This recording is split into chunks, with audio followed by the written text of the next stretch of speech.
Vote আসছে। Vote আসলে সব দলের কিছু নেতাকর্মীরা হঠাৎ বেসুরো হয়ে যান। কেউ দল বদল করবেন বলে বেসুরো হন, আবার কেউ নিজের দলে টিকিট চান বলে বেসুরো হন। সৌগত রায় সৌগত রায় কেন বেসুরো হয়েছেন সেটা সেটা আমরা বলতে পারবো না। তৃণমূলের বর্ষিয়ান সাংসদ বহুবার বিতর্কে জড়িয়েছেন। কখনো দমদমে খাদ্য মেলার মঞ্চে রবীন্দ্র ট্যান্ডনের সঙ্গে বুড়ো বয়সে নেচে, কিংবা ভোটের সময় হঠাৎ জামা কাপড় খুলে আন্ডার প্যান্ট পরে সাঁতার কেটে। তবে এইবার তার একটি মন্তব্য আলোড়ন ফেলে দিয়েছে। নিন্দুকেরা বলেন তৃণমূল কংগ্রেস মেলা খেলার সরকার। অনেকেই একথা বিশ্বাস করেন। মুখ্যমন্ত্রী নিজেও উত্তরবঙ্গে বন্যা হওয়া সত্ত্বেও কার্নিভালে চুটিয়ে নেচে তারপরে উত্তরবঙ্গের দিকে রওনা দিয়েছেন। তার দলের সাংসদীয়রা বলেছেন মেলা খেলা করে কোনো লাভ হয় না। তার মন্তব্য, যদি একটা পার্টি খেলা মেলা এর মধ্যে চলে যায় তাহলে তার পলিটিক্যাল সেন্সটা চলে যায়। মেলা খেলা করলে লোকে ওই নিয়েই মেতে থাকবে, পলিটিক্সটা করবে না।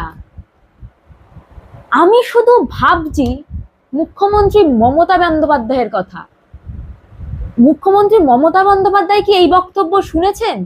আর যদি শুনে থাকেন তাহলে উনি কি ভাবছেন?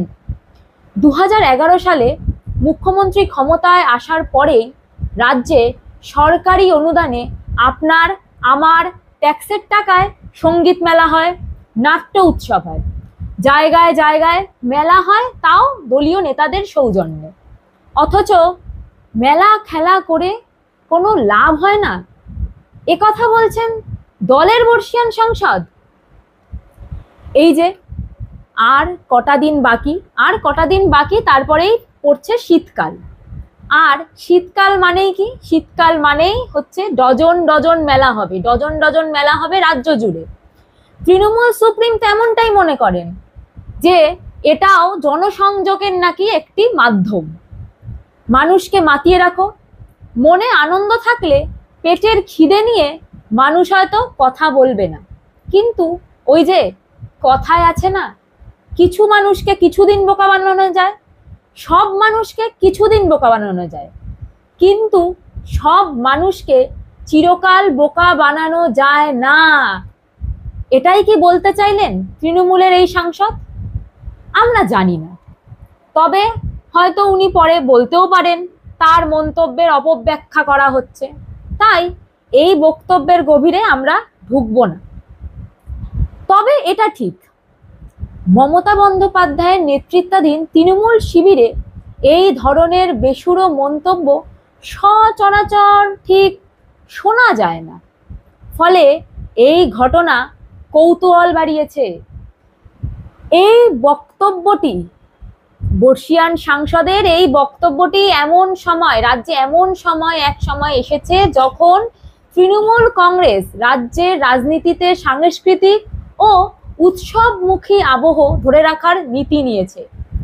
মমতা বন্দ্যোপাধ্যায়ের নেতৃত্বে খেলা হবে, মেলা হবে, শীতকালে পিঠেপুলি উৎসব, বর্ষাকালে ইলিশ উৎসব ইত্যাদি। এই সমস্ত কর্মসূচি দলের রাজনৈতিক অংশ হয়ে উঠেছে। আবার কিছু কিছু জায়গায় তো রাত্রিবেলা পার্টি অফিসে পিঠে বানাতে ডাকা হয়, এমনটাই অভিযোগ।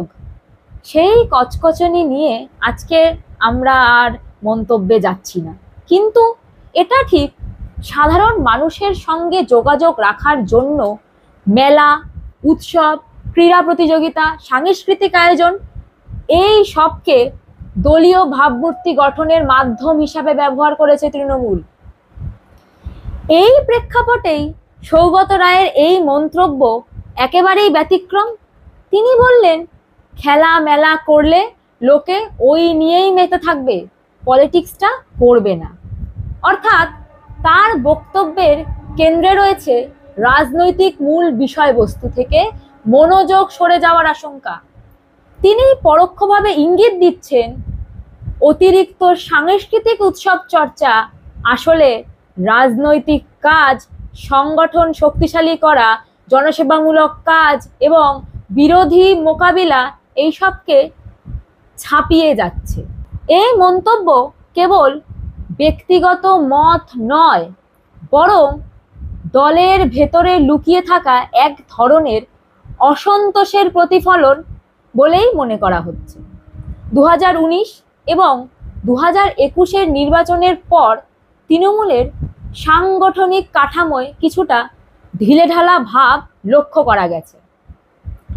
মুখ্যমন্ত্রী মমতা বন্দ্যোপাধ্যায় যেসব মন্তব্য করেছেন তাতে ক্রমশ তিনি যে অধৈর্য হয়ে পড়ছেন এটা বলাই যায়। এটা ঠিক যে 3 বার জেতার পর 4 বারের বার একটু তো টেনশন যে কোনো ব্যক্তিরই হবে, কারণ ক্ষমতা চলে গেলে নেতাদের তো আর কেউ পুজবে না।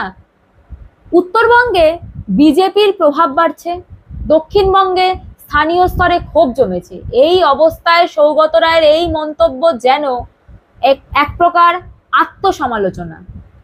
তবে দলের অফিসিয়াল যারা মুখপাত্র আছেন এই বিষয়ে মুখ খোলেননি, কিন্তু সৌগত রায় দলের অন্তঃস্বর প্রকাশ করেছে, যেখানে প্রবীণ নেতাদের একাংশ মনে করেন উৎসবের রাজনীতি দলীয় ভিত্তিকে দুর্বল করে দিচ্ছে, কিংবা সহজ বাংলায় বলতে গেলে মানুষকে আর বোকা বানিয়ে রাখা যাবে না। তৃণমূল কংগ্রেসের ভেতরে সৌগত রায়ের অবস্থান বরাবরই স্বতন্ত্র। তিনি অভিজ্ঞ, যুক্তিবাদী ও দলীয় নীতি নিয়ে প্রকাশ্যে মন্তব্য করতে দ্বিধাবোধ করেন না। তার এই মন্তব্যে তার অবস্থান নিয়ে নেতৃত্বের অস্বস্তি স্পষ্ট। দলের একাংশ মনে করছেন এই মন্তব্য বিরোধীদের হাতে অস্ত্র তুলে দিচ্ছে। বিশেষত বিজেপি, বাংলার এখন প্রধান বিরোধী দল বিজেপি ইতিমধ্যেই এই মন্তব্যকে হাতিয়ার করে বলেছে দলের ভেতরেই অসন্তোষ বাড়ছে। প্রবীণ নেতারা মমতার রাজনীতি নিয়ে প্রশ্ন তুলছে। এ তো গেল মেলা খেলা। আরও একটি মন্তব্য করেছেন সৌগত রায়, যা মারাত্মক, সরাসরি মমতা বিরোধী বলা যায়। বর্তমানে মুখ্যমন্ত্রী SIR করতে দেবেন না, এমনটাই নানা মন্তব্যের মাধ্যমে বুঝিয়ে দিতে চাইছেন। সরাসরি নির্বাচন কমিশনারকেও তিনি টার্গেট করেছেন। এমতাবস্থায় দমদমের যে সাংসদ তিনি বলেছেন SIR হোক না, অসুবিধা কোথায়? যখন প্রশাসনিক বৈঠকে SIR প্রস্তাব বা পরিকল্পনা নিয়ে আপত্তি করছেন দলীয় নেত্রী মমতা বন্দ্যোপাধ্যায়, তখন সৌগত রায়ের মন্তব্য ছিল একেবারেই বিপরীত। তিনি বলছেন SIR হোক না, তাতে অসুবিধা কোথায়? এই মন্তব্যে দলের শীর্ষ নেত্রীর মতামতের সঙ্গে প্রকাশ্যে অমিল তৈরি হচ্ছে। ফলে রাজনৈতিক মহলে প্রশ্ন উঠছে, কি প্রশ্ন উঠছে, তাহলে কি তৃণমূলের অভ্যন্তরেই মতবিরোধ ক্রমশ বাড়ছে? সৌগত রায়ের এই মন্তব্যকে অনেকেই সোজাসাপটা বলেছেন, কিন্তু সমস্যা হচ্ছে এই মন্তব্যটি এসেছে এমন সময় যখন দলীয় নেত্রী স্পষ্টভাবে একটি অবস্থান নিয়েছেন। ফলে এটি শুধুমাত্র একটি মতামত নয়, বরং এক প্রকার দলীয় শৃঙ্খলা ভঙ্গ হিসাবেও দেখা দিচ্ছে বা দেখা হচ্ছে। আরো প্রশ্ন উঠেছে যে তাহলে কি তৃণমূল কংগ্রেসের ভিতরে দলীয় মতভেদ সৃষ্টি হচ্ছে? তৃণমূল কংগ্রেসের ভেতরে অনেকেই সৌগত রায়ের বক্তব্যকে ব্যক্তিগত মতামত বলে উড়িয়ে দিয়েছেন, কিন্তু বিষয়টি এতটা সরল বা সহজ নয়। কারণ মমতা বন্দ্যোপাধ্যায়ের নেতৃত্বে তৃণমূল কংগ্রেস দলটি অনেক বেশি কেন্দ্রীভূত, অর্থাৎ সিদ্ধান্ত নেওয়ার ক্ষমতা মূলত একক নেত্রীর হাতে। সেখানে কোনো শীর্ষ নেতার প্রকাশ্যে ভিন্ন মতপ্রকাশ দলের অভ্যন্তরের চাপা অস্বস্তির তারই ইঙ্গিত দেয়। এমনকি দলের তরুণ প্রজন্ম যারা মমতার ভাবমূর্তির ওপর নির্ভর করে রাজনীতি করছে, তারাও এই ঘটনায় কিছুটা চাপে আছে। ফলে এসআইআর বিতর্কে সৌগত রায়ের মন্তব্য দলের ভেতরে স্পষ্ট তালকাটা সৃষ্টি করছে। দলের ভিতরে স্পষ্ট তালকাটা সৃষ্টি করছে সৌগত রায়। সৌগত রায় তৃণমূল কংগ্রেসের প্রতিষ্ঠা লগ্নের নেতা, কিন্তু তিনি বরাবরই দলের মধ্যপন্থী মস্তিষ্ক। তিনি একদিকে মমতার কাছের মানুষ, আবার অন্যদিকে যুক্তিনিষ্ঠ এবং বিশ্লেষণধর্মী রাজনীতির প্রতীক। তার অভিজ্ঞতা ও রাজনৈতিক বয়স তাকে এমন জায়গায় দাঁড় করিয়েছে যেখানে তিনি অনেক সময় দলের ভিতরের বিষয় নিয়েও খোলাখুলি মত দেন।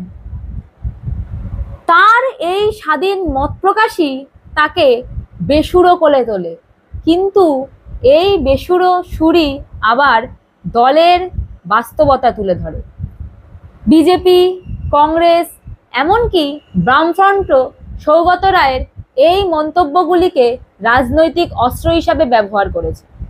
বিজেপি দাবি করছে তৃণমূলের ভেতরে এখন মতানৈক্য স্পষ্ট। একদিকে নেত্রীর শাসন, অন্যদিকে প্রবীণ নেতাদের ক্ষোভ।